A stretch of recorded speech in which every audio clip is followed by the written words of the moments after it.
Morning, everybody. I'm glad that you've joined us. It's an honor to be here with you at the Science Museum of Minnesota. It's an honor to be with my distinguished colleagues on video, but also in spirit with all of you who are attending this session. Hope to get some interaction with you in terms of discussion. My colleagues George Mboga, Nicholas Hartlett. My name is René Antrop-González, and I'm the Dean of the School of Urban Education at Metro State University. We're located at the Midway site in St. Paul, Energy Park Drive. So again, it's a pleasure to be here with you.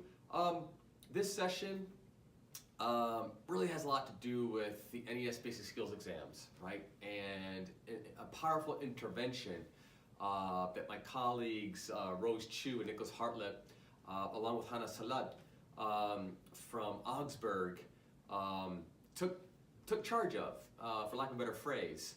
This is a partnership between Augsburg University and the School of Urban Ed at Metro State around how to directly intervene and do all we can to help our pre-service and in-service teachers, especially those of color and American Indian pre-service and in-service teachers, to pass the basic skills exams, right? Now look, I'm very clear, you're very clear, we're all clear that these basic skills exams do not predict excellent teaching for urban learners.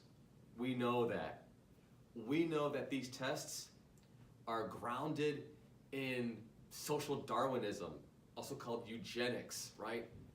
Based on racism, white supremacy, patriarchy, able-bodiedness. I mean, this is not debatable. There is plenty of evidence to suggest that these tests are problematic.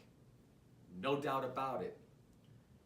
And our stance is that we should be doing everything possible to dismantle these problematic exams. Again, they're racist. They're grounded in eugenics. Nonetheless, as we're working towards dismantling these exams, we have a moral obligation.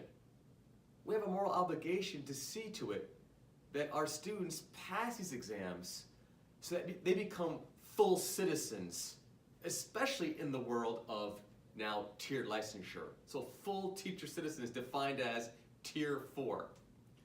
We predict that the tier licensure system will do nothing more, nothing less than further racially and ethnically and linguistically stratify our teacher corps here in Minnesota.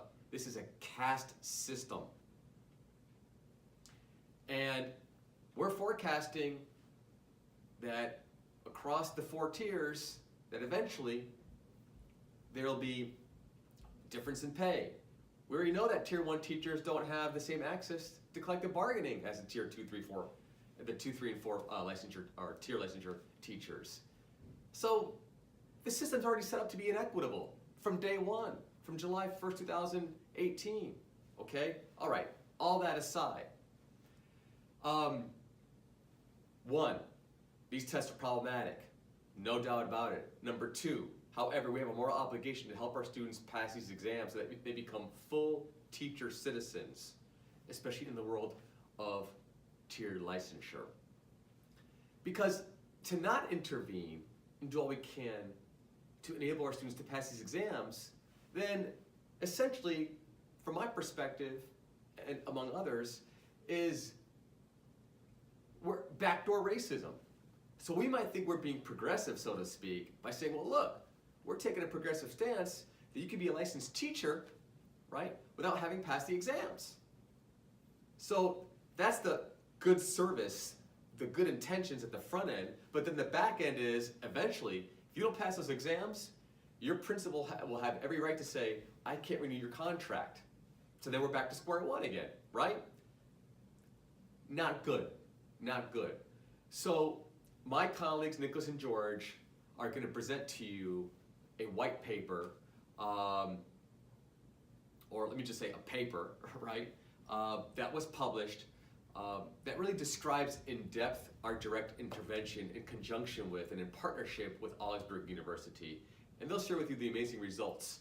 So I really encourage you to look at the work of this paper, look at the work of Emery Petchauer, among others, that talk about this grave dilemma we're in around these teacher tests, right? So I'm done. It was great seeing all of you today, if only in spirit. And Nicholas and George, take it away. Thanks a lot.